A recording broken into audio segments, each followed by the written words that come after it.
안녕하십니까. 오늘은 21세기 평신도 신학, 한 백성을 향한 패러다임 전환에 대해 말씀드리겠습니다.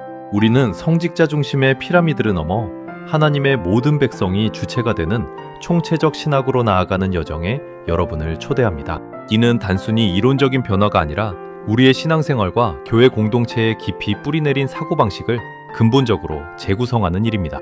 우리가 오늘 함께 살펴볼 핵심은 바로 이분법의 해체와 네트워크의 재구축입니다. 오랜 역사 속에서 신학은 소수의 성직자에게만 전유물로 여겨져 왔습니다.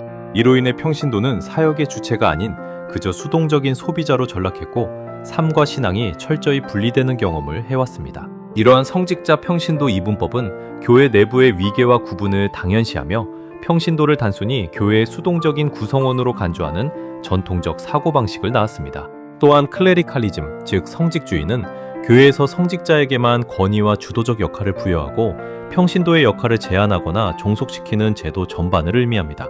이는 중세 가톨릭의 성직 계급 체계뿐만 아니라 현대 교회 내에서도 찾아볼 수 있는 목회자 중심 문화의 뿌리가 됩니다.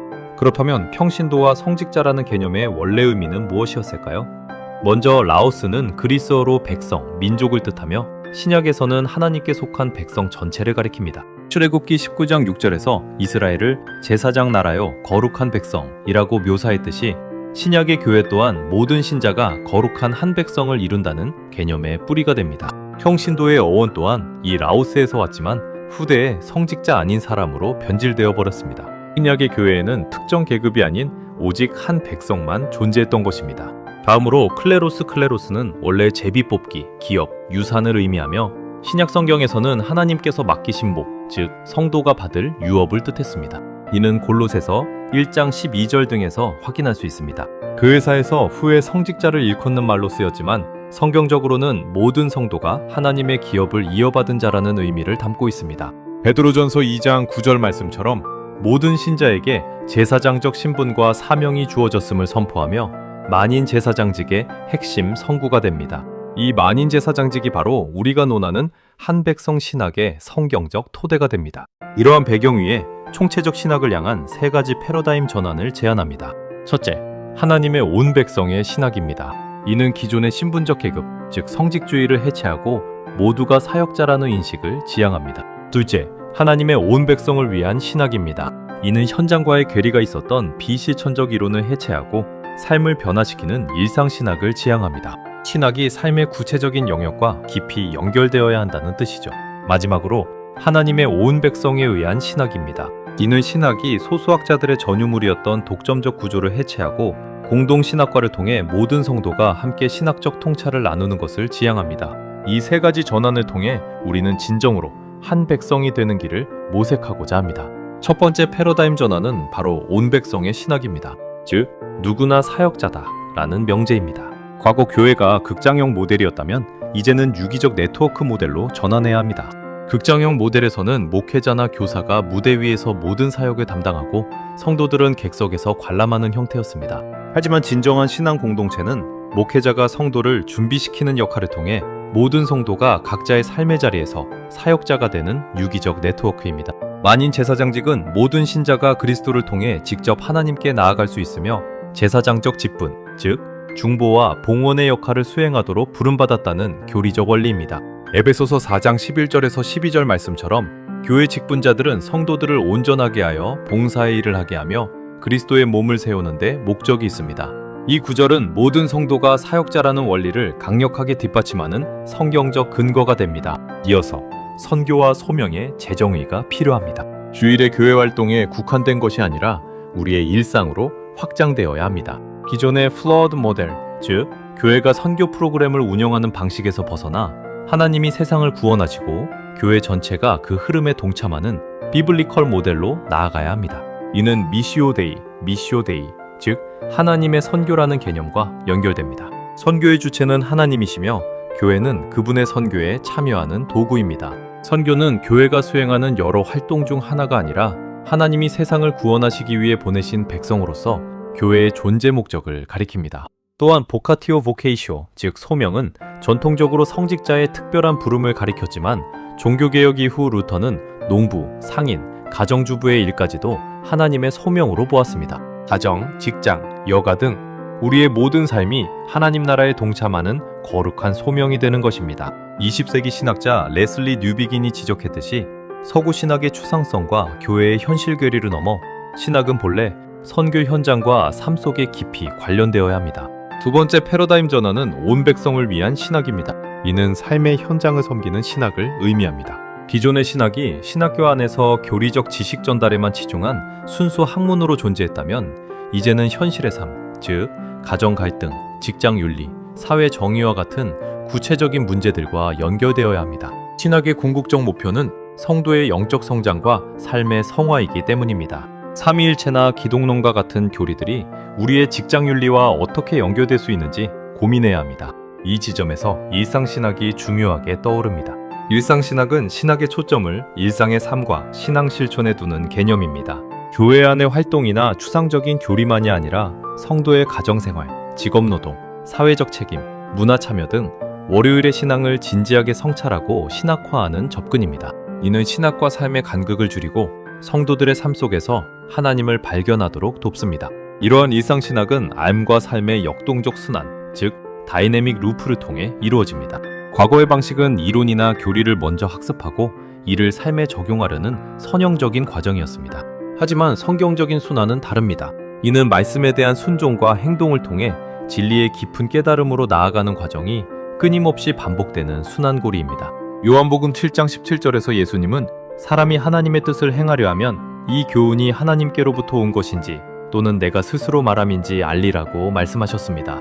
이는 실천을 통해 진리의 진위를 분별하게 된다는 원리를 담고 있습니다. 지식 축적 후에 순종하는 것이 아니라 행동 자체가 진리를 깨닫는 과정의 일부인 것입니다. 야고보서 1장 22절도 너희는 도를 행하는 자가 되고 듣기만 하여 자기를 속이는 자가 되지 말라고 경고합니다. 행함이 따르지 않는 믿음은 죽은 것이라는 야고보서의 가르침은 신학이 삶과 연결되지 않을 때 그것이 자기 기만에 불과하다는 강력한 메시지를 줍니다. 세 번째 패러다임 전환은 온 백성에 의한 신학입니다. 이는 공동체의 신학 토론권을 회복하는 것을 의미합니다. 역사를 되돌아보면 초대 교회와 교부 시대에는 평신도 신학자들이 시장이나 목욕탕에서도 기독론 논쟁을 벌이는 등 신학이 일상 속에 살아 숨쉬는 대중적인 학문이었습니다. 하지만 중세와 근대에 이르러 수도원과 사제 중심, 그리고 대학과 강단의 하향식 공급 방식으로 변모하면서 신학은 소수 전문가의 전유물이 되고 말았습니다. 이제 21세기에는 일상 속에서 신학의 대중화를 회복해야 합니다. 여기서 중요한 역사적 풍차를 제공한 인물이 바로 19세기 영국의 신학자 존 헨리 뉴먼입니다. 그는 1859년 교리 형성에 있어 평신도의 감각을 고려해야 한다고 주장하여 큰 논란을 일으켰습니다. 당시 교계로부터 평신도를 신학 논의에 포함시키는 것은 스캔들이라는 비난을 받았지만 그의 주장은 후에 가톨릭에서 평신도의 신앙 감각, 센스 스피데리움 개념으로 발전하며 평신도 신학 논의의 성구적 사건으로 평가받고 있습니다. 이러한 맥락에서 아래로부터의 신학과 공동 신학화의 중요성이 부각됩니다. 신학은 단순히 소수의 전문가나 학자, 목회자들이 답을 제시하는 것이 아니라 교회 공동체 전체가 평신도들의 실존적 질문, 즉 나는 누구인가? 내 삶의 뜻은 무엇인가? 내 일의 의미는 무엇인가? 하나님은 어디에 계시는가? 고통의 이유는 무엇인가?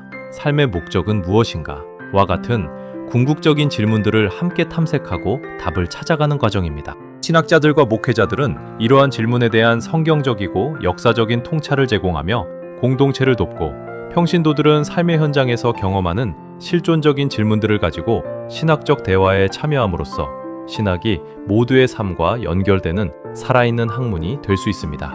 신학이란 삶의 궁극 질문에 대해 답을 찾는 과정 그 자체입니다. 지금까지 논의한 내용을 바탕으로 전통적 신학과 21세기 하나님의 온 백성 신학의 패러다임 시프트를 비교 정리해 보겠습니다. 신학의 주체는 전통적 신학에서는 소수의 성직자 및 전문학자였지만 21세기 신학에서는 만인 제사장으로서 하나님의 온 백성입니다. 신학의 목적은 전통적 신학에서 교리적 지식 축적 및 체제 유지였다면 21세기 신학에서는 성도의 영적 성장과 삶의 현장 성화입니다. 학습 및 방법론은 전통적 신학이 학제적이고 하향식 주입, 선형적 적용이었다면 21세기 신학은 공동 신학화와 순종을 통한 깨달음을 강조합니다.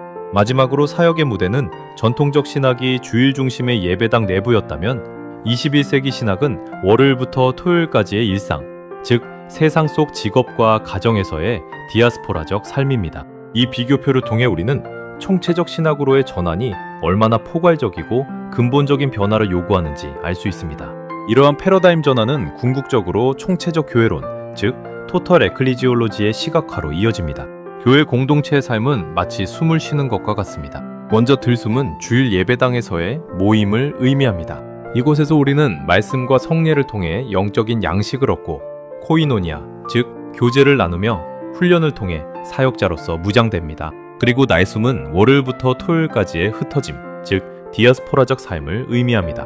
우리는 가정, 직장, 사회 참여를 통해 세상 속으로 나아가며 선교적 삶을 실천합니다. 신학은 이 두 영역을 분리하지 않고 하나의 유기적인 호흡으로 연결해야 합니다. 모임에서 얻은 힘과 지혜로 세상 속에서 살아가고 세상 속에서의 경험과 질문을 가지고 다시 모임으로 돌아와 공동체 안에서 성찰하는 유기적이고 역동적인 순환이 바로 총체적 교회론의 핵심입니다. 마지막으로 우리의 토의와 생각을 위한 질문을 드립니다. 이 질문들을 통해 오늘 나눈 내용들을 우리 삶에 어떻게 적용할지 함께 고민하고 공동 신학화하는 시간을 가졌으면 합니다.